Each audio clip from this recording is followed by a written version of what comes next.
Buenos días, vamos a empezar con otra sesión de conversación donde hemos estado intercambiando ideas muy interesantes en el marco del Diplomado Internacional de Gerencia de Empresas. Y una de las discusiones que había estado pues, levantando más interés y que empezamos la semana pasada tenía que ver con un artículo que había publicado Jorge González Moore, que lo tuvimos invitado el jueves pasado. Sus obligaciones al parecer le han impedido entrar temprano porque acaba de llegar. Así que le vamos a dar la bienvenida. ¿Cómo está Jorge? Está conectando audio todavía. Está Está conectando conectando al audio. audio. Bueno, mientras Jorge conecta el audio, vamos a hacer un recordatorio. Jorge había escrito un artículo,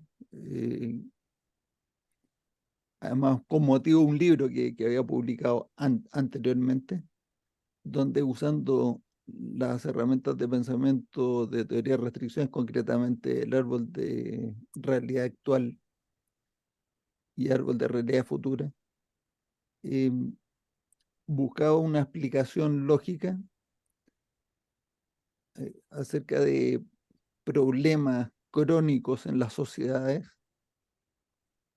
y para encontrarle una solución permanente. Entonces su conclusión confluía, convergía hacia las mismas ideas de la Escuela Austríaca de Economía. Eh, yo lo que le decía es que no solamente la Escuela Austríaca, porque también ideas como las de Bastiat, donde decía que donde entra el comercio no entran las balas. No me acuerdo si era Bastiat el que sí, me parece que fue Bastiat el que dijo eso en el siglo XVIII en Francia. Pero son más bien ideas liberales, donde la libertad, la fuente del progreso. ¿Cómo está Jorge? ¿Ya está conectado? Buenas tardes. Sí, estaba teniendo Fantástico. unas dificultades técnicas porque estaba tratando de conectar aquí Pero eh, estas pantallas, pero no, en el imposible. Muy estudio complicado, de, sí, en el estudio de grabación. muy complicado. No logré que funcionaran. No, pero Entonces, bueno, yo veo que está funcionando. es decir, se ve la imagen, pero no logro escuchar y no logro abrir el micrófono por algún motivo. Entonces, bueno, desde el laptop. En esos monitores, ya, Sí, es que esos monitores funcionan es con otro computador, entonces ya. lo que se hace es conectarse en ese otro computador con el mismo perfil, pero bueno, lo intentaré para una próxima ocasión.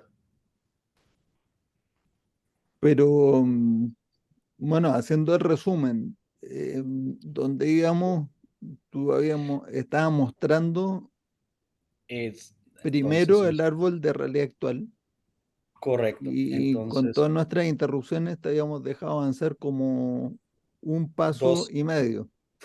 sí, solo las dos primeras entidades.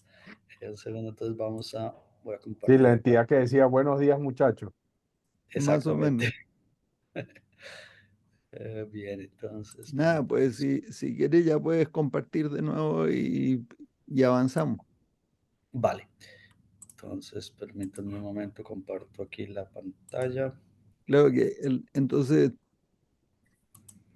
tú ibas sacando ciertas conclusiones o estabas mostrando. Sí, entonces, ¿dónde quedamos?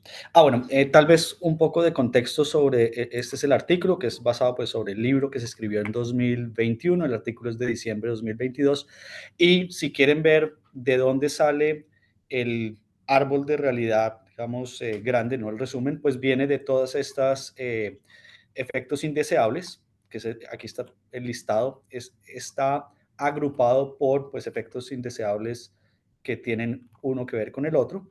Entonces, esa es la agrupación. Y de allí pues sale el árbol de realidad, y lo que estábamos viendo es el resumen, que es este que se encuentra acá. Entonces, a ver, vamos a, avísenme si, y de hecho yo lo que puedo hacer es poner mi computador aquí de este lado y con eso los puedo ver a ustedes también. Bien, Se ve perfecto. entonces, a ver, sigamos bajando aquí un poco, acá.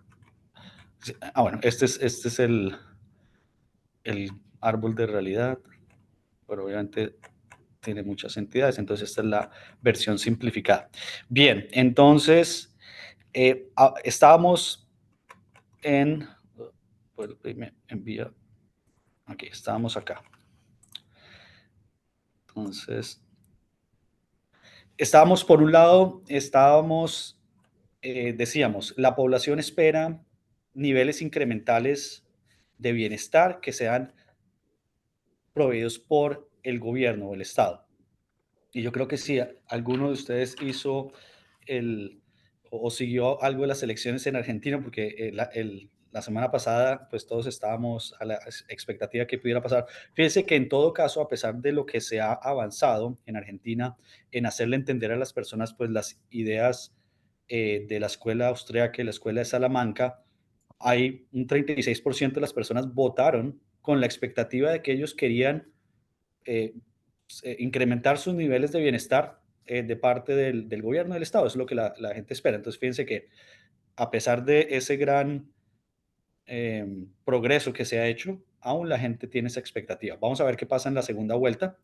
Eh, eh, en mi opinión, pues a mí me gustaría mucho que Javier Milei ganara. Creo que daría el cambio que la Argentina necesita, pero pues habrá que mirar qué sucede. Y bueno, esa era una entidad y por el otro lado la otra entidad es, bueno, si eso es lo que la gente espera, el gobierno necesita más financiación para poder implantar o implementar esas políticas de ayuda a la gente. Y fíjense que si esto sucede y esto sucede, pues lo que va a pasar es que vamos a, va a haber un aumento en el dinero que circula. ¿Por qué? Porque el gobierno necesita gastar más dinero, es lo que la gente espera y quiere, entonces el gobierno tiene que gastar más dinero. Pero desde luego, pues el gobierno, ¿de dónde saca el dinero? Bueno, lo saca de los impuestos.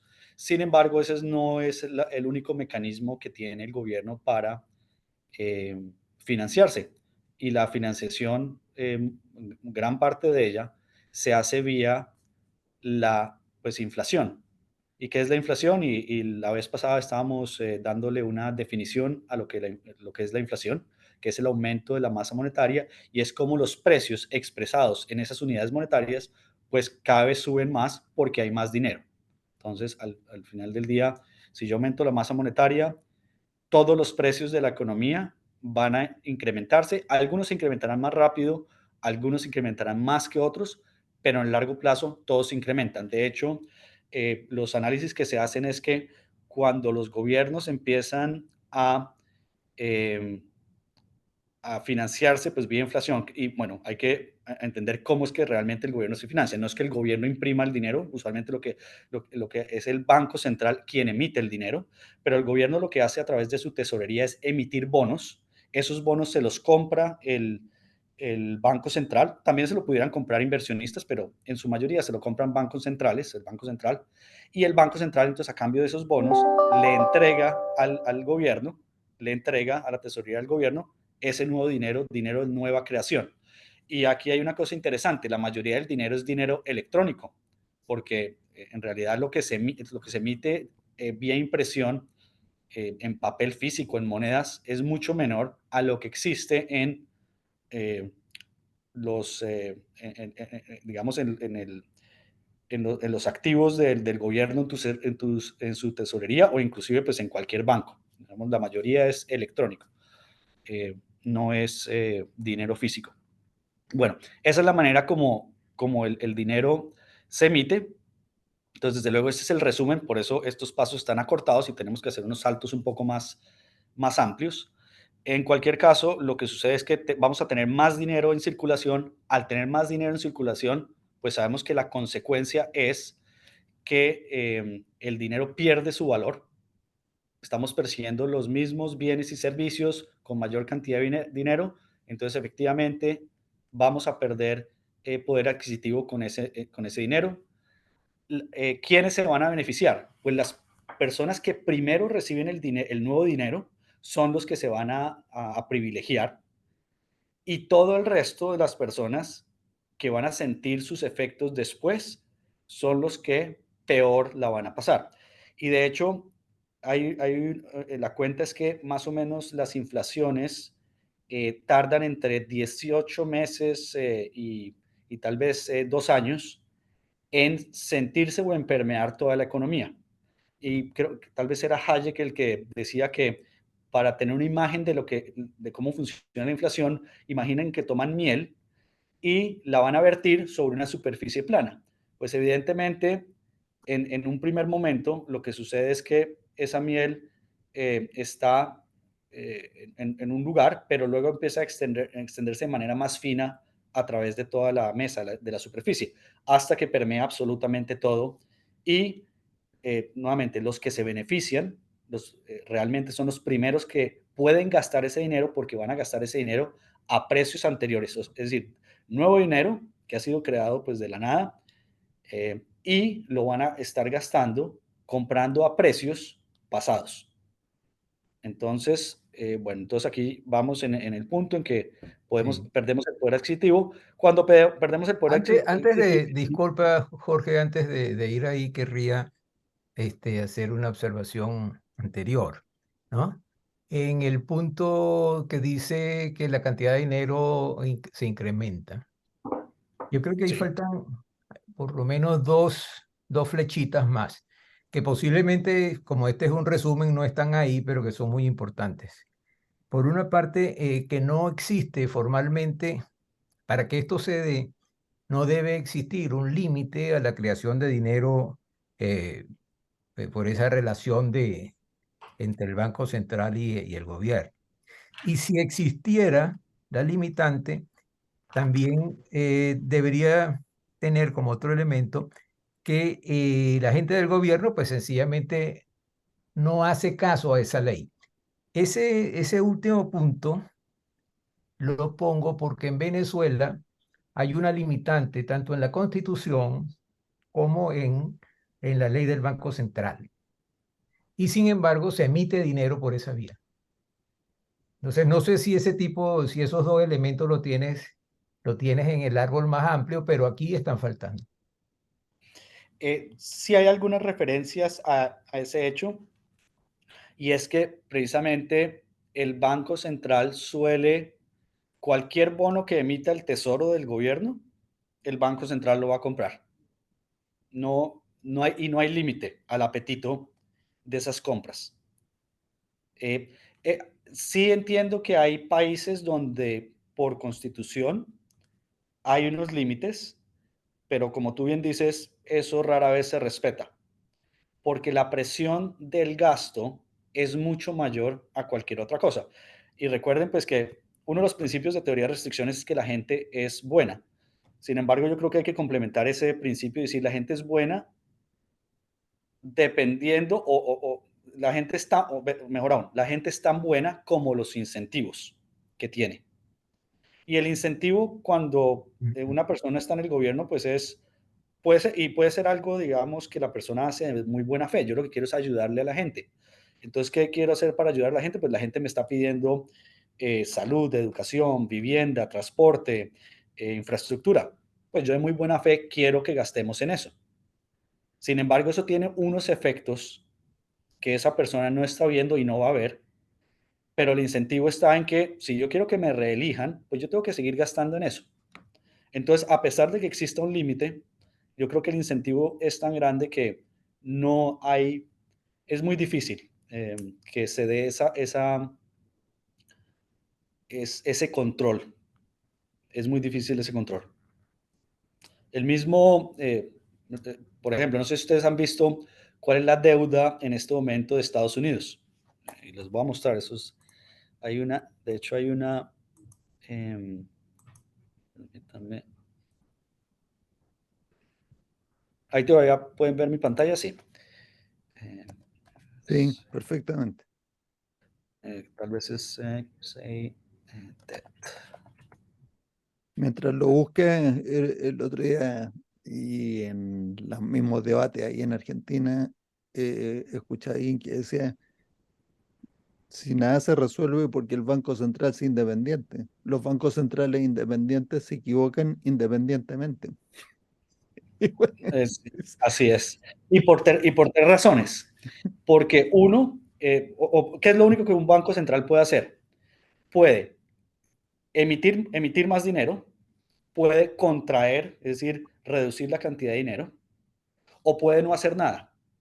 Y en cualquiera de los tres casos se va a equivocar, porque el Banco Central, como cualquier planeador central, no puede saber lo que todas y cada una de las personas quieren, no solo hoy, sino en el futuro. Y tampoco puede saber lo que personas que no han nacido quieren o van a querer. Luego siempre se van a equivocar, no hay manera que no se equivoquen. Entonces, exactamente, así sea independiente, se equivocarán de manera independiente. Este es el US Debt Clock. Entonces, aquí de hecho hay para varios países, está Reino Unido, creo que está Japón, etcétera. Pero aquí a ver, aquí está. Esta es la deuda nacional de Estados Unidos. Como ven, estamos hablando, ¿esto cuánto es? Esto es números inimaginables. Em, son o 30 y... trillones de Estados Unidos, que vienen a ser como cuatrillones en español, ¿no? sí, yo no, no sé cuánto sea esto, pero Es un número que es uno mucho. no entiende. Exactamente. Exacto. No Y llegamos a como les digo, comprender. esto es todo electrónico. Esta cantidad de billetes no existe ni va a existir. Sí, Es todo, exacto. es digital. ¿Sí? No es que en una bóveda alguien Pues, tenga esto. No, son no, obligaciones, exactamente. obligaciones Son- de entregar bienes o servicios por este valor en el futuro a los acreedores. Exactamente. Y ahora, una conclusión que uno puede ir sacando es que esta deuda jamás se va a pagar. No hay forma de pagarla. O sea, necesitamos no sé cuánta productividad para poder pagar esta deuda. Y esto es solo Estados Unidos. Entonces, miremos aquí dónde están los otros países. A ver. Mortgage. Creo que había una manera de Oye, pero ir uno acá. entra a estos sitios para deprimirse o Sí, tal. yo No, no son de lo pienso estímulo poner en mi intelectual, favorito. Matías. Esto es un trabajo intelectual. Como esos dineros no existen en realidad, es solamente un ¿A quién le ejercicio. importa? Claro. ¿A quién le importa? No, yo estaba Yo pensando que casi que tengo más glóbulos rojos que eso. a Y fin de eso que cuentas, todavía no como les he estamos todos en el dicho, planeta Tierra, neteamos, porque pues de hecho, mientras dime, no nos presten plata los marcianos, no estamos todavía endeudados, digo. No, no es problema. y hasta ahora no les he dicho qué es lo peor, y se los voy a decir qué es lo peor. Pero fíjense, por ejemplo, a cuánto asciende la deuda de Estados Unidos y de cualquiera de los otros países a su Producto Interno Bruto. Entonces, 92%. Es decir, es otra economía la que hay que construir para poder pagar eso. China también, bueno, Japón, 300%. Por Dios, esto es insalvable. No compren yenes, sería mi. Esto no es una recomendación financiera, pero yo no los compraría. Alemania, 80%, No, Reino Unido, yuanes 110%. o yenes. No, En yenes Japón, de Japón, Ah, sí, Japón es el que los yuanes de China. sí, el renminbi creo que es ¿cómo se llama la moneda? Sí, O el yuanes. renminbi, sí, la verdad que Eh, Italia también está 180%. Bueno, Argentina, yo me quedo con 93%. los pesos argentinos, man. Bueno, ahora sí les voy a dar una noticia que es bastante mala y tiene que ver con, ¿Tú tienes alguna buena, Jorge? no, pues la expectativa con este trabajo es que Tenía sí, una mala, pero ahora tengo una peor. la mala es que si ustedes consideran que la inflación en su país es mala y los está afectando como individuos porque a cada segundo, tal como se incrementa esta deuda, de esa misma manera está actuando la inflación en su contra, Ujú. porque siguen emitiendo el dinero, siguen gastando y eso le está quitando todo el fruto de su trabajo en todo momento. No importa qué hagan, se lo está quitando. Duerman, trabajen, se lo está quitando. Pero el problema es que ¿cuál es si les pregunto a ustedes, ¿cuál es la moneda reserva de valor del Hoy en mundo? día el dólar, El dólar. Desde los acuerdos eso fue acabarse la Segunda Guerra Mundial o cuando se acabó la ujú, Segunda Guerra Mundial, el acuerdo de Bretton Woods, si no estoy mal, sí, se decidió que el dólar sería la reserva de valor. ¿Y qué efecto tiene eso? Que en el 71, creo que fue el 71, cuando Richard Nixon abolió el patrón oro, si ustedes se dan cuenta, por ejemplo, ¿qué pasó en la década de los 70? El precio del crudo se incrementó. Eso no es que se sí, incrementó porque sí, se incrementó precisamente porque empezaron a emitir tanto que se generó inflación y sabemos que mm, la inflación lo que hace es que los precios suban. Uno de esos precios es el petróleo. Y eso, claro, desde luego, pues, afecta, todos los precios se fueron afectados. El asunto es el siguiente, el asunto, lo grave es que ustedes no solo tienen que lidiar con la inflación de su país, sino que además pagan la inflación de los Estados Unidos, porque Estados Unidos lo que hace es exportar su inflación. claro, La manera como Estados Unidos se ha podido proteger de tener más inflación es al exportar su inflación. ¿Cómo la exportan? Pues porque muchos de los gobiernos tienen bonos del Tesoro de los Estados Unidos. Y incluyendo así es como China, exportan la inflación. Empezando por China. China probablemente es uno de ujú, los mayores tenedores de acreedor, bonos de exacto. Estados Unidos. Así es. Y díganme, ¿China qué puede hacer con esos bonos? Al fin y al cabo, ¿qué va a pasar? Estados Unidos seguirá imprimiendo, seguirá emitiendo dinero. O sea, si se ponen a pensar, es una locura. Entonces, digamos que la mala noticia es que ustedes, o todos nosotros, estamos siendo afectados por nuestra inflación del país en el cual vivimos, más la inflación de Estados Unidos. Bueno, ¿algún comentario a esa realidad No, que tan estoy terrible? esperando con ansia dónde está la inyección para protegernos de la inflación compuesta a la que estamos sometidos. Que no sea irnos a pescar a la isla Mauricio y dejar de lado el, el cono monetario y empezar a cultivar coco. Yo Exacto. tengo un comentario Sí, más desde el orden de la herramienta del árbol de la realidad actual, ¿sí? Y arranco haciendo una pregunta. Aquí están denominados todos como efectos indeseables en este árbol, en este resumen, ¿sí? sí, No obstante, para mí, en la ignorancia absoluta que tengo de los temas económicos, eh, muchos de ellos no lucen como efectos indeseables dentro de lo que es el purismo de lo que es un efecto indeseable. Me explico. La definición original es que un efecto indeseable es un problema recurrente y prolongado, ¿sí? Que no le permite al sistema lograr mejores desempeños. Eso es en abstracto, que es un EIDE, ¿ya? Entonces, sí, si yo cojo este de aquí, por ejemplo, el que dice hay presión por controlar y reducir la rata de inflación, eso es un hecho que existe en la realidad, pero que no es un efecto indeseable. ¿Sí? O sea, eso existe. Hay una presión grande por reducir la inflación y eso conducirá a muchas otras cosas dentro del tema. ¿Sí? Sin conocer el resto del árbol como lo armaron, esa es mi primera inquietud en términos, no de que las conclusiones estén mal, ¿sí? Porque todavía no hemos llegado a conclusiones, sino Eh, que esa Es desviación, un esa des- escrutinio del árbol. sí, esa desviación puede conducir, recalco el puede, a conclusiones que no son correctas. ok, Y está desde abajo del árbol. Si tú subes un poquito, inclusive eh, esto es un efecto indeseable, que la población esté esperando más riqueza, más beneficios.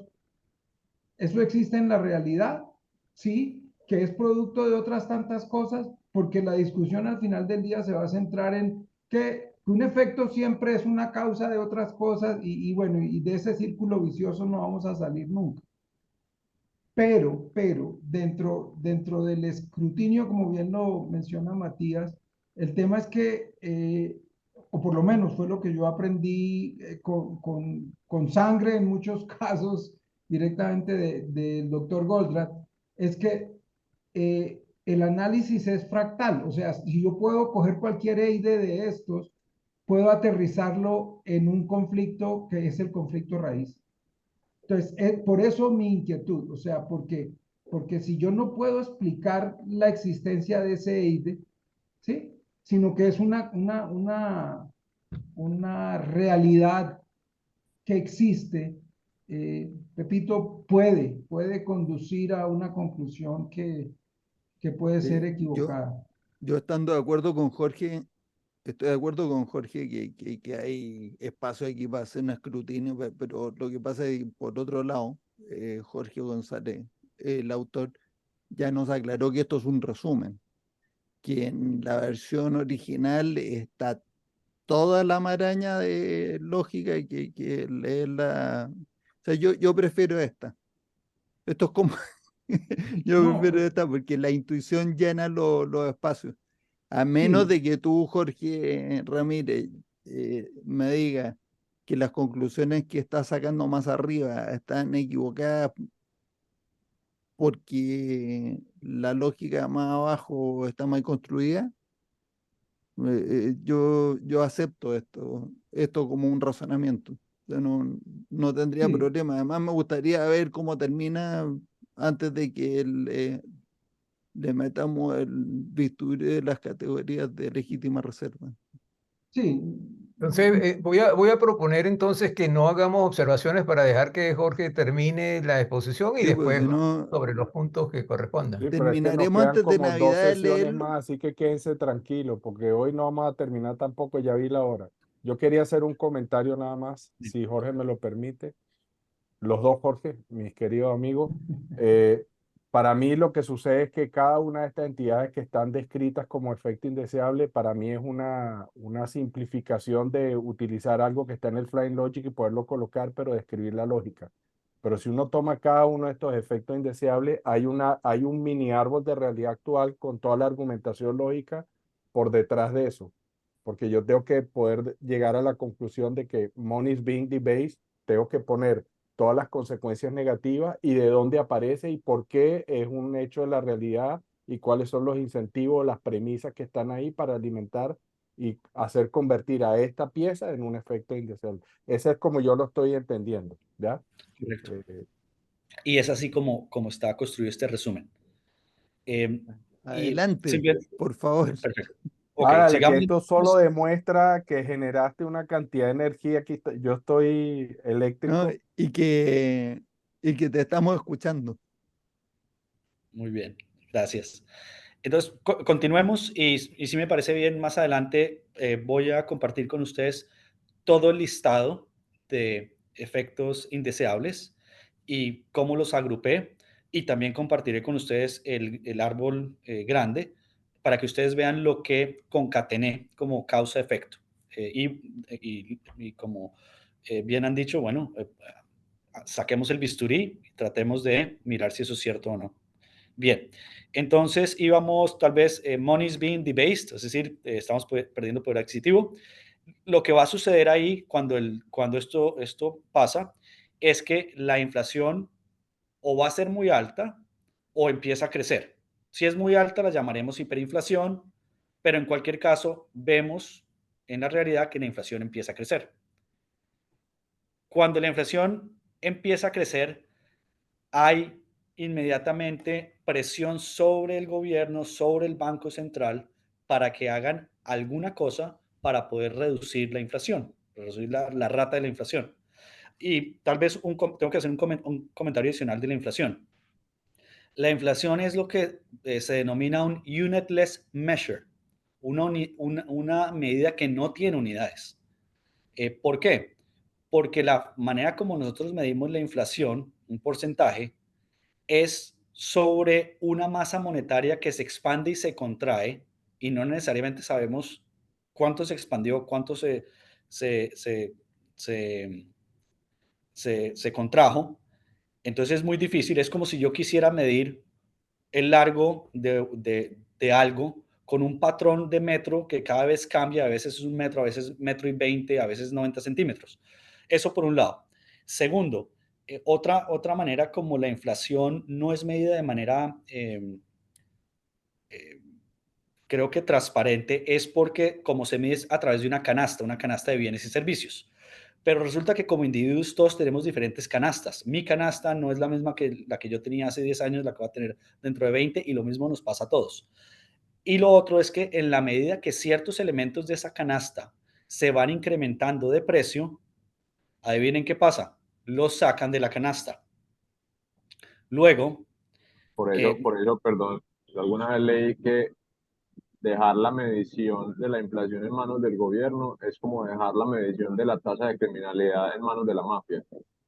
correcto, tal cual. No sé si ustedes sabían que antes parte de la inflación, parte de la canasta de la inflación era la vivienda. En muchos países se ha retirado la vivienda de esa canasta. ¿Por qué? Porque la vivienda, la gente, y si ustedes se ponen a mirar, la finca raíz usualmente funciona como un hedge contra la inflación. Y es lo que uno tiene que también percatarse. No es que el real estate, que la vivienda esté subiendo de precio, sino que pasa que por la inflación, pues su precio sube. Eh, pero entonces eso quiere decir que no es que nos estemos haciendo ricos porque nuestra vivienda está subiendo de precio. Si acaso no nos estamos haciendo más pobres, pero no nos estamos haciendo más ricos. Seguramente, bueno, obviamente habrá lugares donde la ubicación es magnífica y evidentemente el precio sí creció mucho más que la inflación, pero el punto que quiero hacer es que la inflación como la mide cualquier gobierno en la actualidad, deja por fuera muchos elementos que deberían estar dentro de esa canasta y ya no están. ¿Y qué sucede cuando, y lo otro que no considera esa canasta es lo siguiente, supongan que la carne se ha incrementado de precio. Si la carne Angus, que se produce aquí en Escocia, magnífica carne, se ha incrementado de precio, ¿qué creen que sucede cuando se incrementa demasiado de precio y la gente no puede comprarla? Pues la gente recurrirá a comprar algo distinto y puede ser algo vegetariano, algo que la reemplace. ¿Qué pasa cuando eso sucede? El gobierno va ahí en la canasta, hace sus encuestas y dice, bueno, la gente ya no compra carne, vamos a poner comida vegetariana. Fíjense cómo solucionan el problema, retirando de la medición aquello que la gente no puede comprar porque la gente tuvo que cambiar sus decisiones porque el precio era muy alto. Entonces, elementos de juicio para que ustedes entiendan el por qué la inflación es algo mucho, es, en mi opinión, el problema que tenemos que solucionar. Ese es el problema. Bueno, entonces, habiendo dicho eso, estamos en que hay esa presión para controlar la rata de la inflación eh, y yo creo que ustedes pueden llegar a este siguiente efecto que es, ¿qué es lo primero que hace el Banco Central cuando la inflación es muy alta? Inmediatamente incrementa las tasas de interés. Esa es la solución. Siempre ha sido la solución con la que los bancos centrales han enfrentado la inflación. Es decir, la solución no es dejar de emitir, la solución es incrementar las tasas de interés para obligar a la gente a reducir su consumo o reducir su gasto o peor aún, reducir sus inversiones. Porque cuando nosotros distorsionamos la tasa de interés, ¿qué es la tasa de interés? Es el costo del dinero, es el precio del dinero. Es probablemente uno de los precios más importantes de una economía, porque la tasa de interés es lo que me dice a mí si yo debo ahorrar, si debo consumir, si debo invertir. Y si yo empiezo a distorsionar la tasa de interés, lo que voy a causar es que voy a empezar a diferir el consumo, diferir y las inversiones, diferir mis compras o las voy a hacer a un tiempo subóptimo. Es decir, no voy a tener todos los elementos de juicio para poder hacer esas decisiones de la mejor manera posible, sino siempre, por bien que me vaya, será subóptimo la manera como lo va a hacer. Oye, Ahora, ¿qué se no desprende sé, cuando empiezo? perdón, Dime. no sé si soy el único que se quedó pensando en por qué si tú subes la tasa de interés se reducen las inversiones. Al revés, yo creo que si se sube la tasa de interés, uno posterga el consumo para invertir ese dinero y obtener una ganancia, ¿o no? Si eres ahorrador, sí, pero las empresas, que son las que tienen los grandes capitales, suelen estar apalancadas. Y si ese apalancamiento sube de precio, que es la tasa de interés, quiere decir que tendrán que apalancarse menos, es decir, que tendrán que eh, eh, hacer menos inversiones, podrán crecer menos, podrán invertir menos en lo que necesitan invertir para mantener la producción o incrementar la producción o mejorar la producción o tener otra línea de productos o de servicios. Estamos incrementando el costo al cual las empresas, grandes o pequeñas, pueden hacer sus inversiones. Es decir, el resultado es voy a hacer menos inversiones. No me puedo endeudar. No, Es muy costoso endeudar. ya, ya entendí. O sea, en el fondo es cuando sube la tasa de interés donde baja la bolsa porque hay gente que prefiere la seguridad del bono de gobierno a una tasa mayor que invertir en algo de más riesgo. Así es. Y entonces al bajar ese financiamiento se tienen que postergar inversiones productivas, en activos productivos. Bien. Y se puede complementar.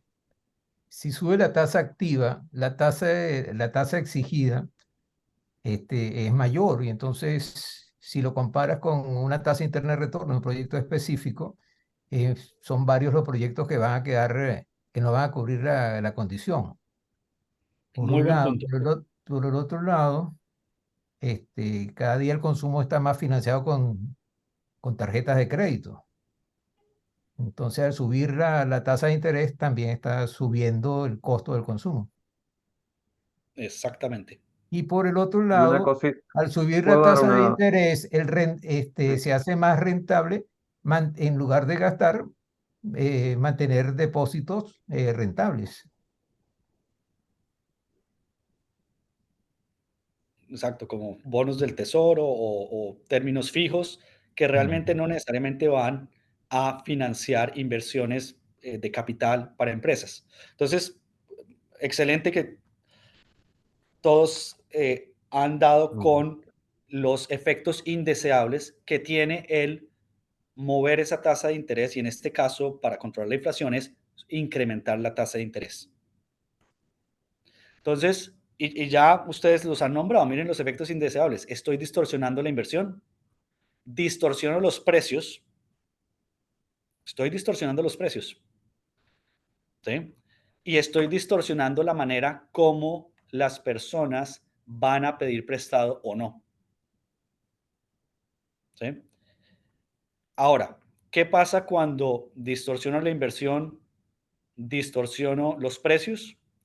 Muy seguramente lo que va a pasar es que voy a tener abundancia de algunas cosas y escasez de otras cosas, bienes y servicios. Eso lo que va a causar es que para las compañías que, por ejemplo, en el caso de la abundancia, algunas compañías van a irse, van a quedar fuera del negocio, van a quebrar, ¿sí? O sea, estoy hablando de escasez y abundancia en el mercado en general. Es decir, donde hay mucha abundancia, generé una competencia que no debería haber estado ahí desde el principio, pero como yo distorsioné las inversiones, distorsioné los precios, di las señales equivocadas y erróneas a las empresas para que produjeran más de esto y mucho menos de esto. Eso va a generar que algunas empresas van a quebrar. Y una vez que las empresas no les va tan bien y estoy distorsionando el, el- el- el solicitar dinero, entonces voy a generar deuda mala con los bancos, por ejemplo, o con cualquier otra persona que ha prestado dinero, porque estos no van a poder pagar. Ahora, ¿qué otra cosa sucede cuando distorsiono la inversión, las empresas empiezan a quebrarse, va a haber inversiones fallidas. Otra consecuencia cuando a las empresas les va mal, ¿qué es lo primero que hace una empresa cuando no le está yendo bien? Entonces va a despedir personas. Esto es una, y tal vez quiero detenerme aquí en estos dos puntos, desempleo y salarios. Y son conceptos supremamente, creo que, importantes de entender. De dónde, o sea, de dónde viene el desempleo y de dónde vienen los salarios. Entonces voy a empezar por el tema de desempleo. Algo que hay que entender es que nada es posible sin el concurso de la acción humana. Es decir, necesitamos de personas para hacer todo lo que hacemos. Llámese si es una empresa de cualquier tipo o cualquier otro tipo de, de acción que queremos hacer. Entonces, ¿cómo es posible que haya desempleo si nada es posible sin el concurso de la acción humana? Entonces, yo lo que quiero es que imaginen que los que estamos aquí en esta conferencia llegamos a una isla desierta. Estoy muy seguro que pasadas algunas horas nos vamos vamos a estar muy claros que no es que estamos en el paraíso porque estamos en una isla desierta. De hecho, vamos a entender y muy pronto que no nos van a alcanzar los días, perdón, no nos van a alcanzar las horas del día ni de la noche para hacer todo lo que debemos hacer solamente para sobrevivir. Es decir, no hay desempleo. O sea, no es posible que haya desempleo. Es más, si alguien quiere estar desempleado, lo que va a pasar es que se va a morir de hambre. Tal cual, a menos de que alguien de manera muy caritativa le quiera ayudar. Pero desempleo no hay. ¿Y qué va a suceder? Mire, pues algunos vamos a ir a pescar, otros se tendrán que subir a las palmeras por cocos, y cocos y pescados va a empezar a ser nuestra primera forma de intercambio de dinero, y algunos tendrán que ir por madera para construir una cabaña y madera para poder construir el fuego y, y cocinar el pescado, etcétera.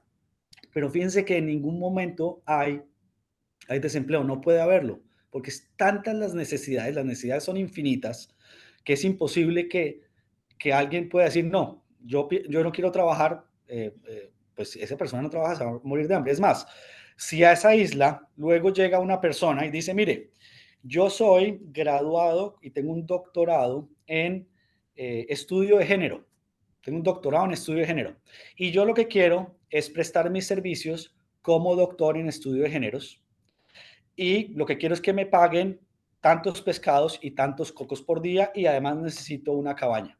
¿Ustedes qué creen que le vamos a decir a esa persona? Mire, señor, nosotros no sabemos qué son los estudios de género, no sabemos qué podemos hacer con los estudios de género, pero lo que necesitamos es alguien que pueda arar la tierra con las uñas, si es preciso. Eso es lo que necesitamos realmente. Fíjense que esa persona puede, en su libertad, puede insistir en que lo único que va a prestar, y porque lo único que quiere prestar, es sus conocimientos en estudios de género. Pero no, esa persona va a quedar, va a ser desempleada porque nadie está dispuesto a pagarle ni cocos ni pescados, ni mucho menos hacerle una cabaña, porque no percibe ningún valor de parte de esa persona. Entonces, ahí estaríamos frente al desempleo voluntario. Pero fíjense que desempleo involuntario no existe en esa isla. Entonces, no sé si queda claro el concepto y yo creo que es importante siempre que ustedes tengan un concepto de economía que quieran aclarar, váyanse a un ambiente más pequeño para entender si eso que les plantean es cierto o no, si es lógico o no. No sé si tienen alguna pregunta antes de que pasemos al tema de salarios. Más que pregunta, decirte que nos quedan 8 minutos. Sí, no, yo les dije que iba para largo el tema y yo estoy encantado. Yo el Yo único comentario también. que tengo, Jorge, es decir que esa isla que estás hablando, donde uno empieza a ver que efectivamente la gente hace cualquier cosa para sobrevivir, Colombia la tiene al lado y se llama Venezuela. O sea, la gente empezó a hacer trueque de cosas porque simplemente el dinero no había y cómo establecemos la relación en valores, intercambio de servicios. Yo te doy tanto, tú me das tanto, yo te hago esto, yo te puedo ayudar aquí. Y esa era la manera como la gente empezó a reacomodar la economía de a poco hasta que empezaron otros cambios más, ¿no? O Sí, sea, yo, la iniciativa natural de las personas es sobrevivir y van a hacer lo que necesiten para hacer funcionar el sistema nuevamente de intercambio de valor. sí, yo, Sería interesante si termina con el árbol de realidad actual hoy para arrancarla en la próxima sesión con el otro árbol. Ok. yo tengo un par de comentarios. El primero, derivado de lo que dice Javier, de tener un vecino que uno no sabe si es bueno, indeseable, malo o el infierno, pero dicen que es el paraíso y uno se pregunta si es el paraíso porque hay tanta gente saliéndose del paraíso, solo una propaganda política pagada. La segunda es que estas dos cosas provienen de un supuesto, me refiero el desempleo y en el ejemplo que propone Jorge, que me parece extremadamente valioso. Y lo primero que se me vino a la mente es los MBAs que hay en el mundo hoy, que al final del día estudian y estudian y estudian y a los sistemas no les ayudan a mejorar. Como esa especialidad, ¿no? Yo no estoy en contra de los MBAs, nunca he hecho uno y no voy a hacer ninguno. Que quede claro. Entonces, pero lo que estoy refiriéndome es a que la base de esto es que la base de la sociedad es la agrupación. Y si nos remontamos, como bien dices, a bien el antaño, cada núcleo más chiquito familiar, que es en sí mismo una sociedad más chiquita, no necesitaba de aquellas que tú mencionas, necesidades infinitas, no, necesitaban comida, salud, eh, hogar o shelter y pare de contar. Lo que pasa es que nos hemos ido llenando de una serie de cosas que socialmente nos ha impuesto. Solo ese comentario alrededor de lo que hemos aprendido con sangre de nuevo en TOC, que es que hay que retar hasta los supuestos más esenciales, que la sociedad tiene sentido para mí, ¿sí? Sería retar ese supuesto. Si usted estuviera solo en la vida con su familia y sus dos hijos, otro gallo cantaba. Pues sería una vida bastante pobre, porque precisamente es gracias a la especialización del trabajo que unos hacemos unas cosas, otros hacemos otras cosas, de tal suerte que podemos intercambiar esas especialidades y como vamos especializándonos, vamos mejorando y por ende nuestra productividad crece. Cuando crece la productividad, los precios suelen reducirse. Luego hay más y mejores cosas para más personas. Esa es precisamente la importancia de la especialización del trabajo y la productividad. Entonces, yo sé que nos quedan 6 minutos. Voy a referirme al tema de los salarios porque es muy importante para entender los conceptos de este árbol. Entonces, salarios. Volvamos a la isla. Fíjense que en la isla, ¿qué son los salarios? Los pescados y los cocos. Y ustedes podrán decir, son salarios miserables. Son miserables. Y volvemos al punto que hablábamos la vez anterior, es que el estado natural de cualquier ser humano es la miseria. Yo no diría la pobreza, es la miseria. Esa es la realidad y hay que aceptarlo. Es precisamente todo lo que tenemos que hacer para salir de allí y lograr la riqueza. Pero entonces volvamos al tema de los salarios. Esos salarios en esa isla son miserables. Nos gustaría que fueran mejores. Magnífico, pero no lo son. Entonces fíjese que los salarios no entonces, ¿de qué van a depender los salarios? ¿Qué pasa, por ejemplo, cuando alguien decide, se le ocurre la idea de, mire, yo me he estado escalando a las palmeras para conseguir los cocos, pero las manos las tengo terribles, me sangran, las piernas, todo, subirme del árbol, a veces me caigo. ¿Y qué dicen los que están pescando? Mire, esto de pescar con la mano es muy complicado. Nos tardamos 10 horas y a lo sumo saco un pescado y a veces se me escapa. Entonces, ¿qué pasa cuando a esas personas se les ocurre, mire, yo podría construir una red y el otro dice, yo podría construir una escalera? La red y la escalera son bienes de capital, pero para poder hacer esos bienes de capital, y quiero que en la medida que voy contando esto, ustedes se refieran a esto que hemos hablado de inversiones y demás y de ahorro, para yo poder construir la escalera y poder tejer la red, yo necesito primero haber ahorrado. ¿Por qué? Porque voy a tardar tiempo consiguiendo los materiales para la escalera y para la red, y voy a tardar tiempo construyéndola. Y durante ese tiempo no voy a poder trabajar para conseguir el pescado o el coco. Entonces, fíjense que el primer elemento es el ahorro. Sin el ahorro no puedo hacer nada. ¿Y ahorro qué significa? Ahorro significa que voy a trabajar muy duro para tratar de conseguir muchos pescados y voy a comer poco para poder ahorrar los pescados que puedo ahorrar para poder construir mi red.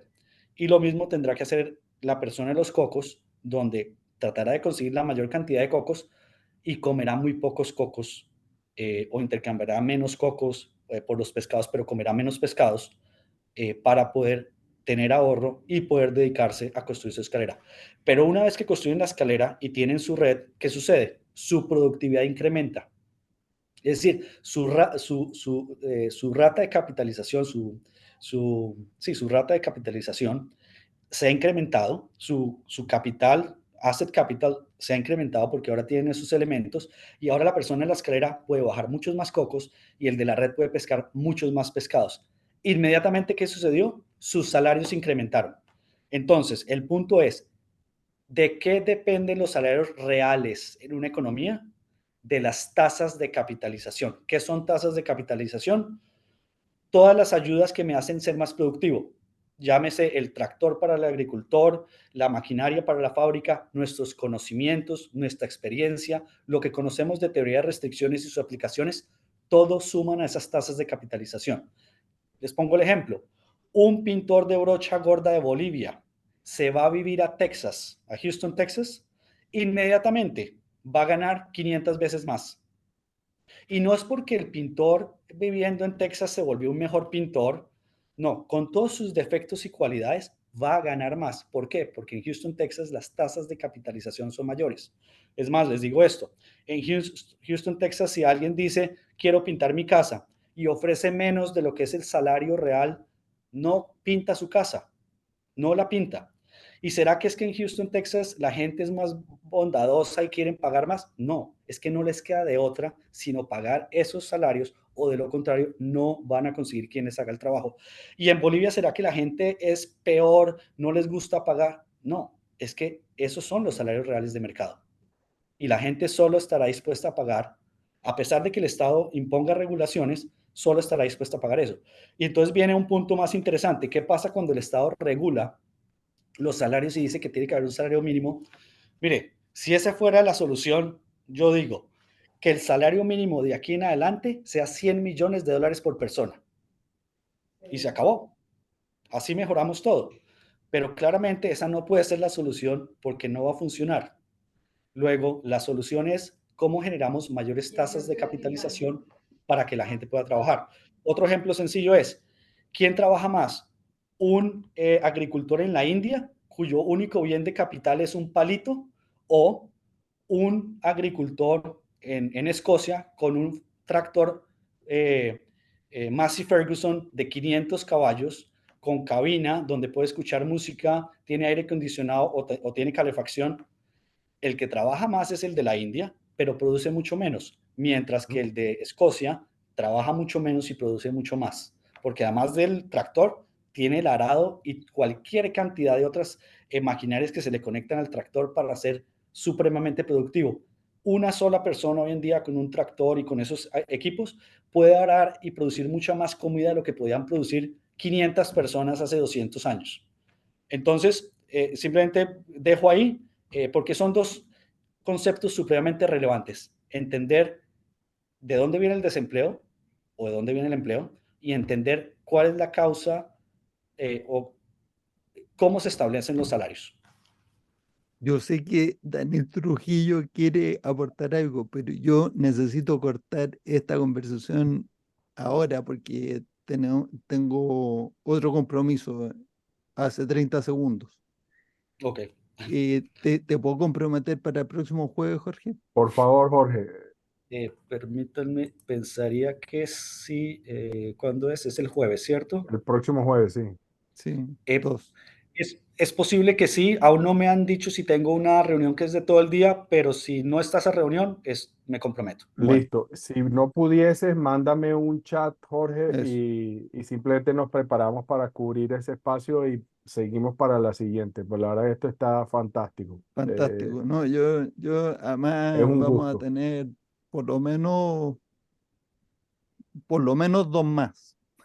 Daniel, Porque, puedes por lo escribir tu menos, pregunta en el si chat Jorge para que tiene la quede paciencia. registrada. O más Bueno, bien, o la próxima reunión al comienzo simplemente hago pues el comentario que quiero correcto, hacer. Eso, por favor, favor, pero para que por- no se te olvide, ¿sí? porque Vale, ahora les voy a Correr. agradecer muchísimo su participación. Les deseo excelente semana. Nos vemos el próximo jueves. Adiós. Mil Chao, gracias a gracias. todos. Adiós. Chao, mis Adiós. queridos amigos.